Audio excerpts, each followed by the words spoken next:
Mark Coleman, you're here at the UFC Hall of Fame. What's the first memory that hits you when you're here at the Hall of Fame walking the red carpet?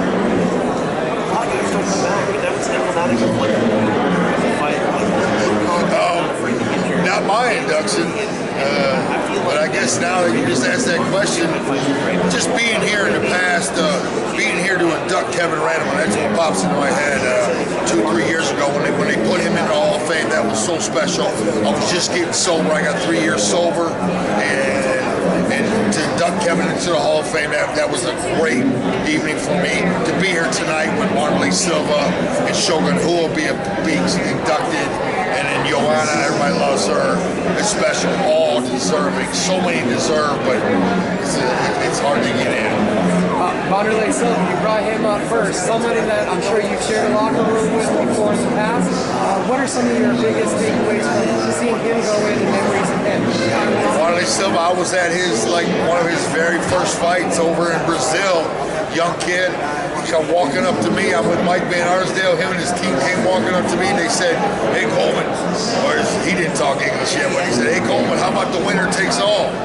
And I'm like, yeah, Van Arsdale said no, but you know, right there, what a slick move, man. This guy was fearless, and he put the fear of God into everybody. Shogun Rua, he created the team. The whole shooter box had this aura about him. It was something special, and we were good friends over there in Japan. One bad evening, or the fight between me and Shogun Rua, that was a blast for me, and for me to have them guys attack me like that, show the love that they had for Shogun. That was special to me. I mean, no hate. All love for those guys. You're involved in a more infamous than seen in MMA history. How do you process that night? Which night? That night. You have so many people running in the ring. It's so chaotic. Hey, it happened so fast, and I hate that the people from Brazil, or a lot of people, thought that I was dirty and cheap. I'm not fucking dirty and cheap, ever. I had no clue what happened. I'm in the middle, fighting for my life. Last fight on my contract, and I was out of there. Man, I'm fighting for my life. They gave me 90 days notice. They blew it. They gave me 90 days notice against anybody. I'm gonna fucking win. And the fight itself was exciting for a minute and a half. I had no clue he broke his arm, and the shit that happened afterwards, I don't have a problem with it. It was beautiful, but I didn't know he broke his arm. So that shit happens. It's all fine and dandy, but I don't feel like I was dirty at all. There's a lot of stuff that happened in the past. We have moving forward towards the present. You said it's been 3 years sober. Congratulations on that feat, sir. What has it been like? And how are you feeling now changing your life for 3 years? We know about the diet. We see it on social media. 3 years sober. The first year and a half was very, very hard. Challenging, because I hadn't worked out in 10 years. After my last fight, I just went completely the other direction. My body ached, my knees, everything in my body, nothing really worked. I was old, slow, and I drank, and I hit rock bottom. You know what I mean? You have to hit rock bottom. A good friend of mine, Wes Sims, I was staying in an extended stay hotel. It was the Jerry Springer Hotel. There were cops flying above this hotel a couple times a week with a helicopter because of the shit that was going on there. And I felt like I fit right in. You know, I felt like I was fine there. I isolated myself from everybody, and then finally, Wes Sims kind of got a feeling or something. He the only one had courage to knock on my door. And when he seen inside my apartment, inside my room, was disgusting. It was as sick as you can get.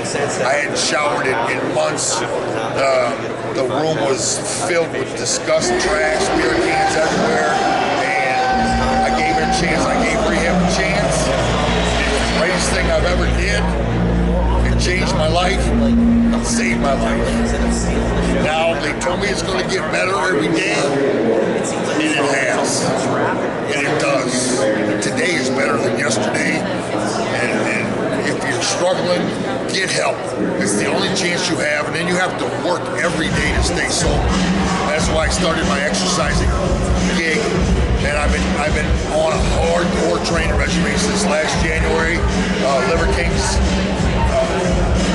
He got me started. He sponsors me, and once that started, I opened the door. I started walking, and I never stopped. And I'm putting in 18, 17, 16-hour days, and I was prepared for something big in life. I didn't know what, and it turned out to be that fire. Because if I wouldn't have been in shape, I would have barely got myself out, let alone my parents. So, I'm blessed. The highest of all highs and the lowest of all lows in the same evening. I lost my dog in there. My dog's a hero. He woke me up. I had the chances to do something special. But I had to be in shape or I would have went down. And I'm grateful that God guided me. He always guides me. And I put everything in his hands. I'm so at peace. I'm so happy. Life is what you make it. Fear nothing. I don't fear anything. Who fears a liar? How great was it when you walked out in that crowd with your daughter? That was one of the, other than competing, that moment right there was probably the highest moments of my life. Having my daughters with me, them being proud of me, that's all I really care about. And that was a special night. I'm grateful for all the fans, what they did for me. I don't let nothing get me down. Fire's pretty tough. When I woke up from that, I wasn't going to let it get down. But then when I found out the fans were praying for me, I just took it up. Let me out of this hospital. I got things to do. Yeah, my dog Hammer that died. We got a new dog, and Hammer was special. He was a menace. He lived one hell of a life for 11 months. He was my first dog, and I was a hell of a owner because I let him get away with everything. What do you think of Max Holloway? Because with the BMF title, he says that it's like the blessed man forever. It's like a new meaning. Do you feel like a blessed man forever? Oh, I'm a blessed man forever. That's way better than a bad motherfucker. I'm blessed.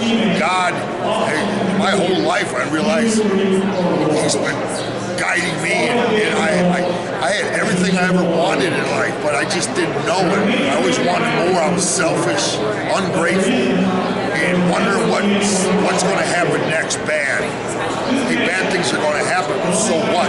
You got to accept it and deal with it. That's all that matters. And I'm just a happy, grateful, peaceful man these days, and life is good. And I'm starving. I can't wait to eat tonight because I've been fasting all day. Thank you, Mark. What's your favorite meal in Vegas, and I'll go try it. You said you're from. What's your favorite meal? Oh, man. I like a lot of things, but I'm going to go for the ribeye steak and some mashed potatoes and then some fucking a lot of dessert. Anywhere specifically in Vegas? Nah, it don't matter. I mean, I just can't think right now. So whatever. Yeah, I just can't think. A nice place. Okay, yeah. One last one for you, Mark.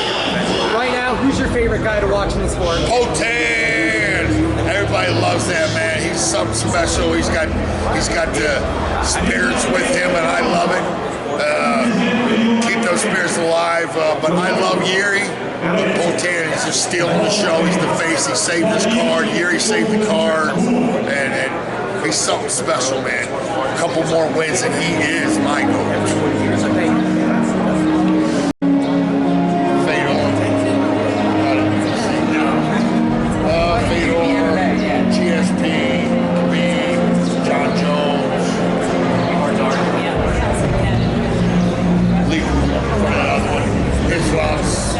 Creeping in there, and so it's a special.